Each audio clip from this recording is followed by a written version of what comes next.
નમસ્કાર મિત્રો, હું છું ભરતસિંહ સાવડા અને આપ જોઈ રહ્યા છો ભરતસિંહ સાવડા ખોડલ ફાર્મ. ખેડૂત મિત્રો, હવે અત્યારે આપણે રેગલી મોસમનું કામ ચાલુ છે અને દિવાળી નજીક આવી રહી છે અને આપણે જે ખેતી કામ પૂરજોશમાં ચાલી રહ્યા છે અને વાતાવરણમાં થોડીક અસ્થિરતા જોવા મળી છે. તો ખેડૂત મિત્રો માફ કરજો, હું અગાઉ એક વિડીયોના માધ્યમથી કીધેલું હતું કે આપણે 16-17 તારીખના વાતાવરણમાં થોડીક અસ્થિરતા જોવા મળશે અને એક 20-21માં જોવા મળશે અને બાકી 24-25 તારીખે. તો ખેડૂત મિત્રો, ખેતી કામને હિસાબે બીજા એક અલગથી વિડીયો પણ નથી બનાવી શક્યો, પણ આજે 16 તારીખ છે તો કે વાતાવરણમાં થોડોક બદલાવ આવ્યો છે. તો હવે ખેડૂત મિત્રો ને ખાસ ખેતી કામ ચાલુ હોય અને થોડુંક આપણે મૂંઝવતા પ્રશ્ન હોય તો કે હાલો હવે બે શબ્દની માહિતી આપણે ખેડૂત સુધી પૂગે તો ખેડૂતને થોડુંક આમ હિંમત રહીએ. તો ખેડૂત મિત્રો, હવે આપણે વાત કરીએ તો આજે 16 તારીખ છે અને 16 તારીખ અને 17 તારીખ 2 દિવસ આ ઘાટા વાદળો જેવું પણ પ્રમાણ રહેશે અને પછી 19 તારીખ અને 20-21 તારીખે પણ 2-3 દિવસ જોવા મળશે અમુક વિસ્તારોની અંદર. પણ ખેડૂત મિત્રો, આમાં કોઈ ડરવાની જરૂર નથી. આજે થોડી ઘણી અસ્થિરતા જોવા મળી છે તે આપણે અરબી સમુદ્રની અંદર એક બંગાળની ખાડીમાંથી થોડીક એવી મજબૂત એવી સિસ્ટમ પસાર થઈ અને અરબ સાગરમાં ગઈ છે અને એ અરબ સાગરની અંદર અત્યારે હાલમાં થોડીક અસ્થિરતા જોવા મળે છે અને એ અસ્થિરતાને હિસાબે આપણે સૌરાષ્ટ્રના કાંઠારા વિસ્તારોની અંદર, દક્ષિણ ગુજરાતથી માંડી અને સૌરાષ્ટ્રના કાંઠારા વિસ્તારોની અંદર ઘાટા વાદળો જોવા મળશે અને પવનની દિશાઓ પણ બદલતી રહેશે. ભૂર પવન ઘડીક ક્યારેક પવન પડી જાય, ક્યારેક અવરી દિશાઓના પણ અલગ અલગ પવનો વાય.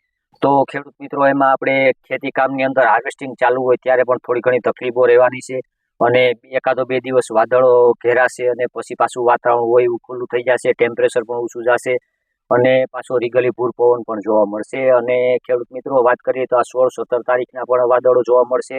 એમાં અમુક અમુક ગામડેની અંદર એકાદા 2 ગામની અંદર નોર્મલ એવા સાટા પણ ખરી જાય એવી શક્યતાઓ માનવાની, કારણ કે બહુ ઘાટા વાદળો હોય અને થોડોક ભેજ મજબૂત થતો હોય તો ક્યારેક અમુક વિસ્તારોની અંદર સાટા ખરે. પણ કોઈ અડચણરૂપ થાય કે આપણા ખેતી કામ બંધ રહીએ કે ખેતી કામની અંદર આપણા પાકને કોઈ નુકસાની આવે એવી કોઈ સંભાવનાઓ દેખાતી નથી ખેડૂત મિત્રો. અને ક્યાંય કદાચ એકલ દુકલ જગ્યાએ વધારે ક્યાંય સાટા ખરી જાય તો વાત અલગ છે, અપવાદરૂપ રહે. બાકી કોઈ એવી મોટા વરસાદની કોઈ શક્યતાઓ દેખાતી નથી. બાકી જે કંઈ આપણે કીધું આમ 20-21 તારીખની અંદર પણ આવા વાદળો જોવા મળશે અને તે પછીથી 24-25 તારીખે જરાક અમુક વિસ્તારોની અંદર વધારે ઘાટા વાદળો જોવા મળશે અને અમુક વિસ્તારોની અંદર જુનાગઢ જિલ્લાના કે અમરેલી ભાવનગર જિલ્લાની અંદર ક્યાંક અમુક જગ્યાએ સાટા ખરી જાય. એમાં ખાસ કરીને આજુ વખતે જુનાગઢ જિલ્લામાં 24-25 તારીખે એકાદી જગ્યાએ થોડાક સાટા ખરે એવી શક્યતાઓ દેખાય છે. અને અત્યારે હાલમાં જે આ વાતાવરણની પરિસ્થિતિ છે તેને જોતા એવું લાગે છે કે વધારે ઘાટા વાદળો હોય અને અમુક વિસ્તારોની અંદર એકાદા 2 ગામમાં નોર્મલ એવા સાટા ખરે, બાકી બહુ ઘાટા વાદળો થાય અને પવન પડી જાય આવી પરિસ્થિતિ જોવા મળશે. અને આમ જોતા તો એવું પણ લાગે કે આ આવતા વર્ષના કોલ પણ દેખાતા હોય. આની ઉપરથી આપણે જે દેશી વર્તારાથી કોઈ પણ જે કંઈ ખેડૂતો નિરીક્ષણ કરતા હોય એને હિસાબે આમાં જે કોષ કાચરાને હિસાબે જે નિરીક્ષણ થતા હોય તેનું આમાં આપણે પણ જોઈ શકાય છે કે આવતા વર્ષના અનુમાનો પણ દેખાતા હોય છે. તો ખેડૂત મિત્રો, આ છે વરસાદ અને હવામાન વિશેની માહિતી. તો ખેડૂત મિત્રો, આમાં જે કંઈ આપણે ખેતી કામ કરતા હોય એની અંદર આપણે થોડું અડચણરૂપ થાય એવી પરિસ્થિતિ રહેશે, પણ કોઈ આપણે વધારે વરસાદ પડવાની કોઈ સંભાવનાઓ નથી ખેડૂત મિત્રો. તો એમાં કોઈ જાતની આપણે ઉપાધિ કર્યા જેવી પરિસ્થિતિ દેખાતી નથી અને જો કોઈ વધારે વરસાદ આવે એવી સંભાવનાઓ દેખાય ખેડૂત મિત્રો તો અમે અલગથી અપડેટ આપી અને માહિતી આપવાની કોશિશ કરશું.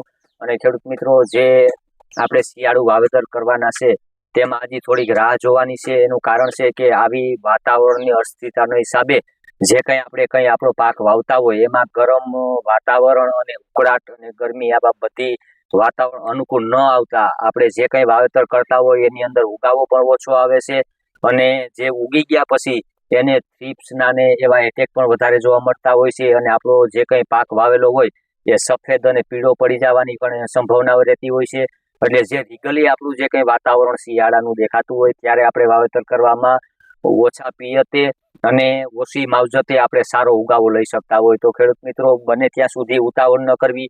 ઋતુ વગર કોઈ પણ પાક વાવવો હોય અનુકૂળ વ્યાજબી ન કહેવાય અને જો એવો ઉગાવો ન આવતો હોય છે તો ખરેખર ખેડૂત મિત્રો આ જે ઋતુ પ્રમાણે આપણે સમય પ્રમાણે જો વાવેતર કરીએ તો આપણે જે અગાઉના વાવેતર કરેલા હોય અને જે પાછળથી વાવેતર કરતા હોય એમાં કોઈ જાતનો ફરક પડતો નથી. બધા પાક હારે તૈયાર થતા હોય છે, પણ આ જે અગાઉ આવ્યા હોય એમાં આપણે દવાઓની કાળજી વધારે લેવી પડતી હોય છે. એટલે ખાસ કરીને ખેડૂત મિત્રો ઋતુ વગર કોઈ પાકને વાવવાની ઉતાવળ ન કરવી જોઈએ.